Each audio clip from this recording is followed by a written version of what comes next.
This is Hoi An on Vietnam's central coast. And in this rusty compass snapshot, we're going to take a look at the magic of this lovely old trading town and see how it's become one of Asia's most popular travel destinations. Hoi An is one of Vietnam's gems. It's a wonderful combination of history and atmosphere, great food and shopping, and it's not far from some very nice beaches either. During the 16th and 17th centuries, Hoi An was one of Asia's leading ports, until silt made this river unnavigable. Chinese and Japanese merchants dominated the scene at an annual spring fair with their silk, porcelain, exotic cures and other wares. The Europeans travelled here also to showcase their textiles and weapons. Treasure for trade was not all that the Europeans brought to Hoi An. French Jesuit Alexandre de Rhodes was one of the first Christian missionaries in Vietnam. And he wasn't content to simply proselytise.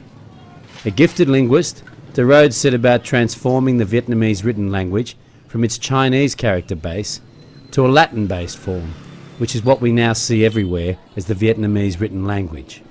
Pronunciation may still prove a struggle for Western travellers, but the Vietnamese script is very familiar to us.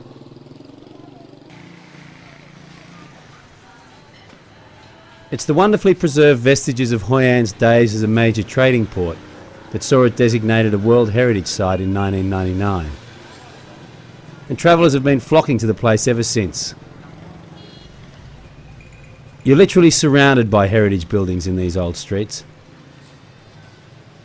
And if you want a closer look, a handful of old houses, pagodas and Chinese assembly halls have been preserved and stand pretty much as they did during Hoi An's heyday.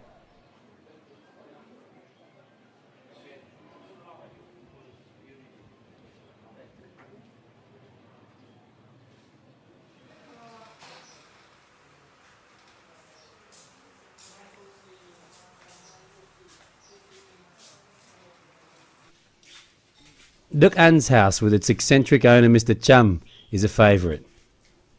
This house dates from the mid-19th century, but Mr. Chum's forebears have lived on this spot since the 17th century.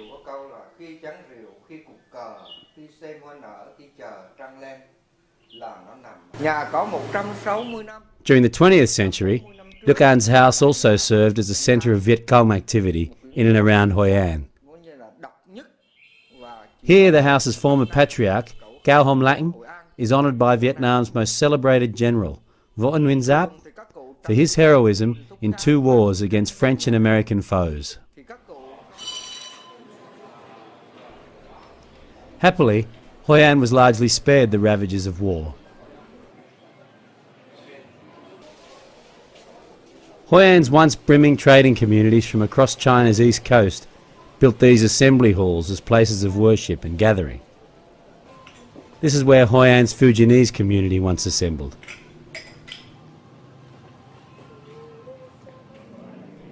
And the Cantonese community assembled here.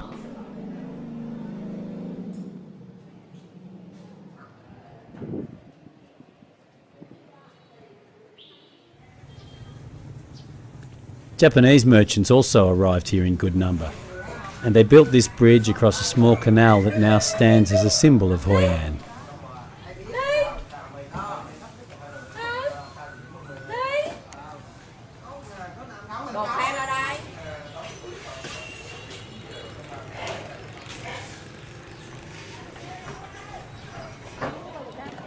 Not far away, Hoi An's market still feels remarkably local and authentic.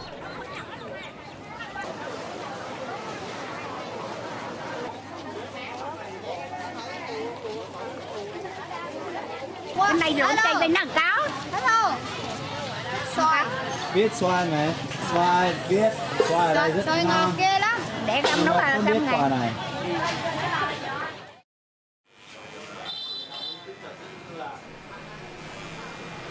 And there are plenty of other traces of a living old town.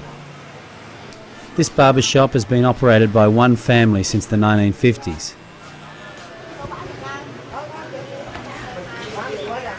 As has this chicken rice stall a few blocks back from the river.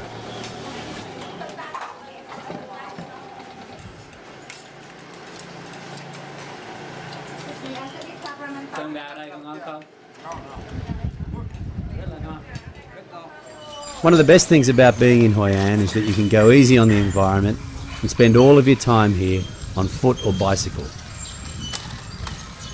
It's only a small place, so getting around on a bike is easy and fun. Even the beach is easily accessed by bike.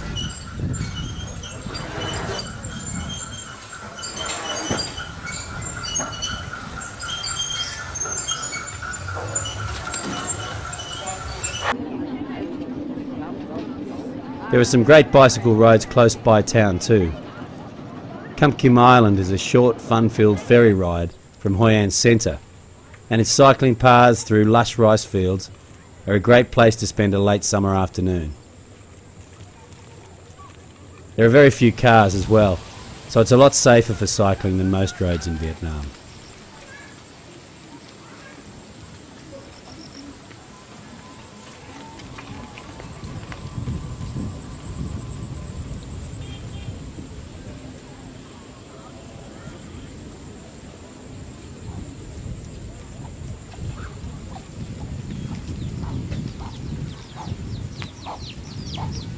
And the late afternoon boat trip back is spectacular.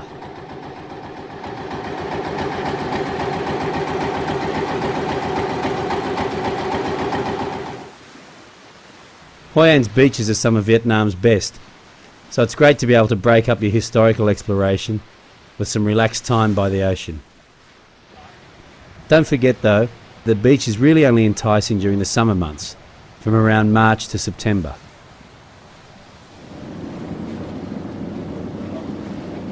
"27 kilometres off Hoi An is Cham Island, a pristine spot for snorkelers, divers and beach lovers.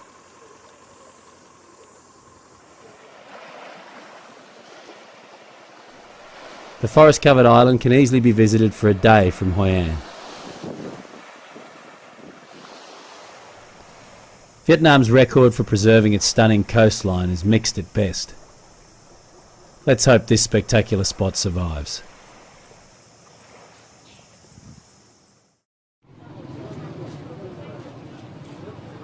Shopping is another thing that keeps travellers plenty busy in Hoi An.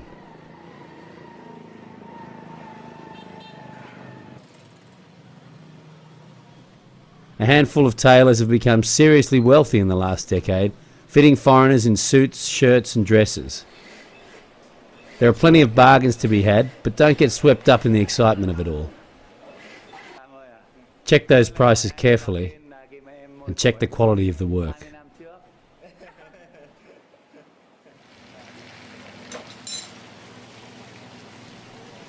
Hoi An's also a great place to eat.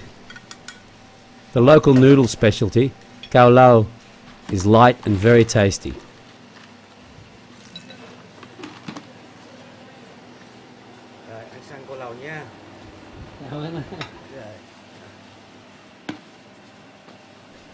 Plenty of travellers also get a closer look at Vietnamese cuisine by taking a cooking class here.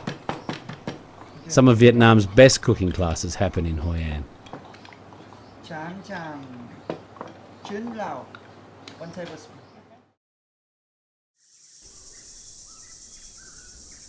Close by Hoi An is Vietnam's most important ancient ruin and another World Heritage Site, the Temples of My Son. The ethnic Cham people dominated what is now southern Vietnam and parts of Cambodia until the southward thrust of the Viet people overran their territory from the 15th century. The Hindu temples at My Son were built between the 4th and the 14th century and were the holiest temples in the Cham kingdom. They were extensively damaged by US bombing during the Vietnam War.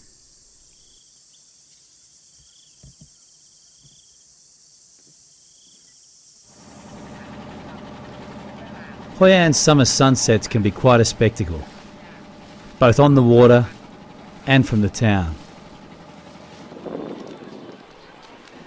And as the sun goes down, Hoi An's great little eateries and bars sit well alongside the laid-back heritage vibe of the place.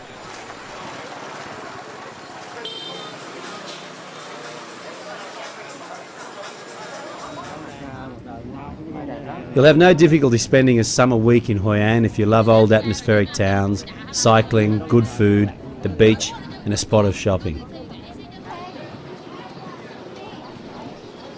This is Mark Bowyer in Hoi An for Rusty Compass.